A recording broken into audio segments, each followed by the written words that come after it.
जैसे जैसे एग्जामिनेशन पास आ रहा है मुझे ऐसा लग रहा है कि मैम मुझे कुछ याद ही नहीं, सब कुछ भूलता जा रहा हूँ। जैसे जैसे एग्जामिनेशन की डेट मेरे करीब आ रही है मुझे ऐसा लग रहा है कि मैं अपने रिवीजन से दूर जाता जा रहा हूँ। आपको भी यही लग रहा है और बहुत सारे बच्चों का ये कॉमन प्रॉब्लम होता है। आज 11 बजे की क्लास की जगह 11 बजे आपको मैं ये मैसेज देने आई हूँ कि आप में से ज्यादातर स्टूडेंट्स के साथ में जो प्रॉब्लम होती है वो प्रॉब्लम होती है एड्रेनल रश की वजह से। ये जो एड्रेनल इशू है, ये एड्रेनल रश जो इस वक्त आपके दिमाग में आपके जहन में घूम रहा होगा, उसे काम डाउन करने की जरूरत है। क्या होगा, कैसे होगा, पेपर 1 में पेपर 2 में क्या टारगेट करना है लास्ट के 15 दिन मैं आप लोगों को इस वीडियो में बताऊंगी। बट सबसे इंपॉर्टेंट चीज जो मैं आपको समझा सकती हूँ वो ये कि आपको शांति से समझ के अपने अगले कदम चुनने होंगे। क्योंकि ऐसा नहीं है कि 10 लाख लोग अगर ये फॉर्म फिल कर रहे हैं, एग्जामिनेशन दे रहे हैं तो 10 लाख का होगा। सिलेक्शन सिर्फ और सिर्फ 5,000 का होगा जेआरएफ के लिए, और अगर मैं बात करूं नेट के लिए तो 50,000 का होगा। और आप याद रखिएगा कि वो 5,000 जो है वो कुछ ऐसा खास कर रहे होंगे जो शायद बाकी के लोग नहीं करते। अब वो खास है क्या? पढ़ाई तो देखिए सबकी सेम हो सकती है, सिलेबस सबका सेम हो सकता है, बट सबसे इंपॉर्टेंट चीज होती है technique.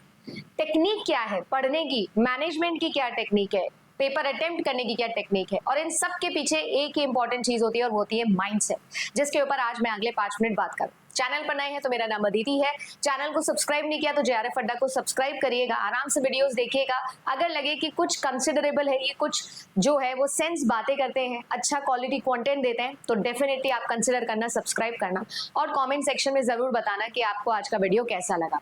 Hit the like button if you really like it. And अगर आप सभी लोग यहाँ पर ये सोच कर आए हैं कि मैं जो है वो आपको कोई जादू की छड़ी देने वाली हूँ, तो जादू की छड़ी तो नहीं देने वाली हूँ, बट मेरे पिछले 6 साल का यूजीसी नेट का एक्सपीरियंस जरूर साझा करूंगी और ये बताऊंगी कि क्यों पिछले 3 साल से जेआरएफ अड्डा ने जो है वो कैसे 10 से 13% के जेआरएफ हर बार दिए।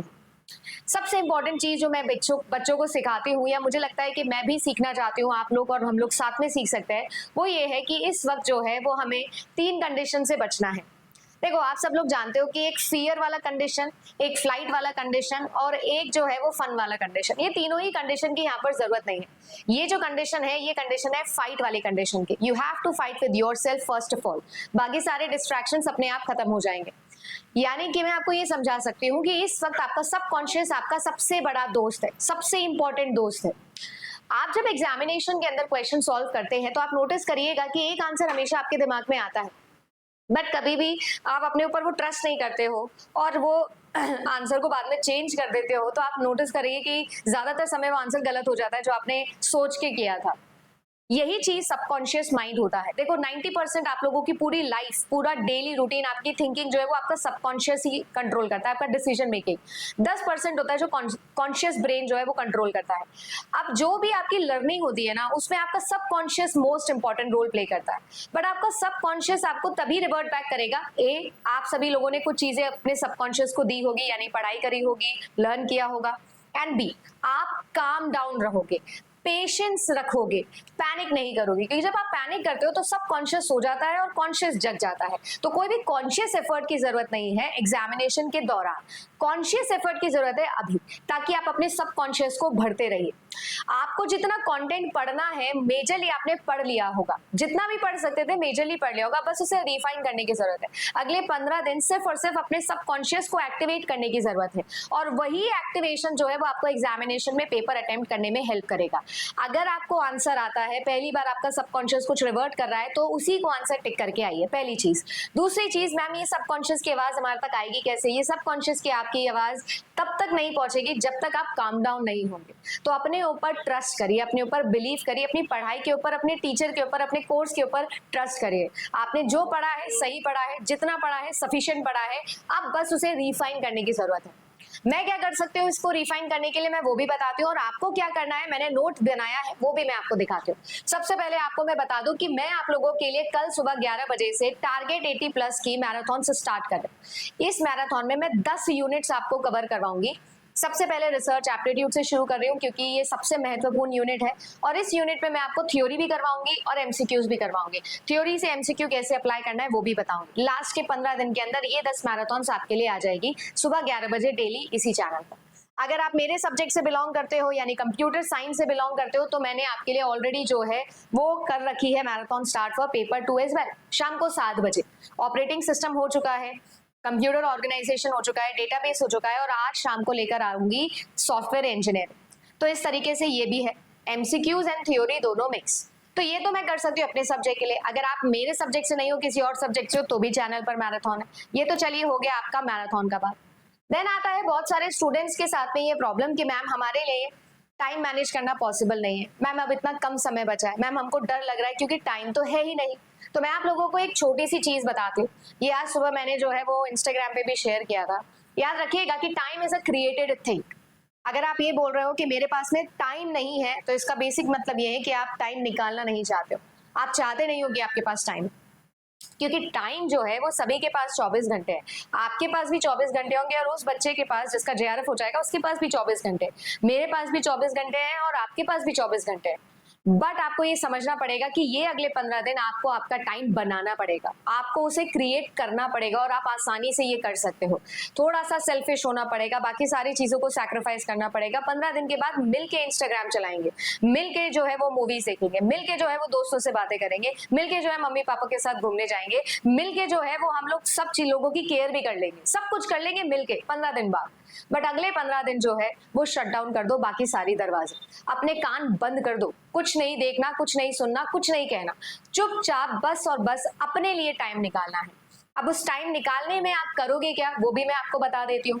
अच्छा लगे तो फॉलो कर लेना, अगर नहीं लगे अच्छा तो अपने हिसाब से कर लेना, बट सिलेक्शन के लिए काम करना।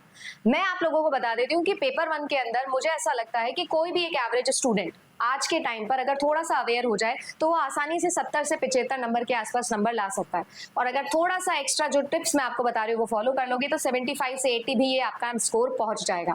सबसे बड़ी वीकनेस यही होती है ज्यादातर बच्चों की, क्योंकि अपना सब्जेक्ट थोड़ा थोड़ा पढ़ लेते हो, पेपर 1 पे ध्यान नहीं देते। अब मैं आपको बताती हूँ कि पेपर 1 में आप सब देख रहे हो, सारे वीडियोस देख रहे हो, मैराथन्स देख रहे हो, पेड कोर्सेज ले रखे हैं, सब ठीक है, मैं किसी को मना नहीं कर रही, बट मैं आपको बस एक छोटी चीज याद दिलाना चाहती हूँ। अगर आप डीआई और आरसी को छोड़ रहे हो, अगर आपने डीआई और आरसी को जो है वो आज से डेली की एक डीआई आरसी नहीं सॉल्व करी, तो उसे सॉल्व करो। मैम मुझे डीआई नहीं आती, सॉल्व कर। मैम मुझे आरसी नहीं आता, सॉल्व कर। मैम मैं कहाँ से करूँ, 10 साल के प्रीवियस ईयर से कर। मैम मेरे पास में जो है वो पेड बैच नहीं है, इग्निशन बैच नहीं है, जेआरएफ अड्डा की वेबसाइट पे 2019 से सारे पेपर्स रखे हैं, सॉल्व कर। मैम मैं यूट्यूब पे देख लूँ क्या, देख ले। कुछ भी करना है, रोज के 10 मिनट डीआई को और 10 मिनट आरसी को देना। 10 मिनट बोल रही हूँ, धीरे धीरे प्रैक्टिस करोगे तो ये 10 4 मिनट पे कन्वर्ट हो जाएंगे, बट रोज का एक डीआई, रोज का एक RC, you have to do it, कोई डिनाई नहीं है।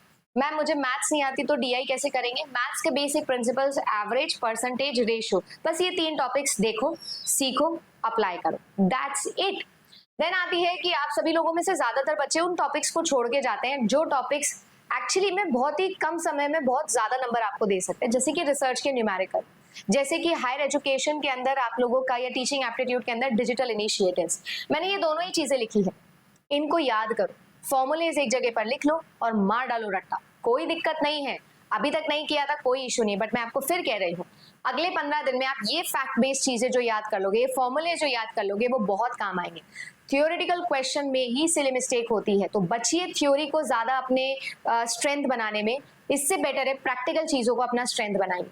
एंड देन आता है कि सबसे ज्यादा अच्छी चीज इस वक्त ये है, जितना वेराइटी ऑफ क्वेश्चंस आप प्रैक्टिस कर सकते हो, मॉक टेस्ट दो, फ्री क्विजेस सॉल्व करो। आपके लिए जेआरएफ अड्डा एप्लीकेशन पे रोज फ्री क्विजेस होते हैं, रोज फ्री टेस्ट हो रहे हैं, वो दो।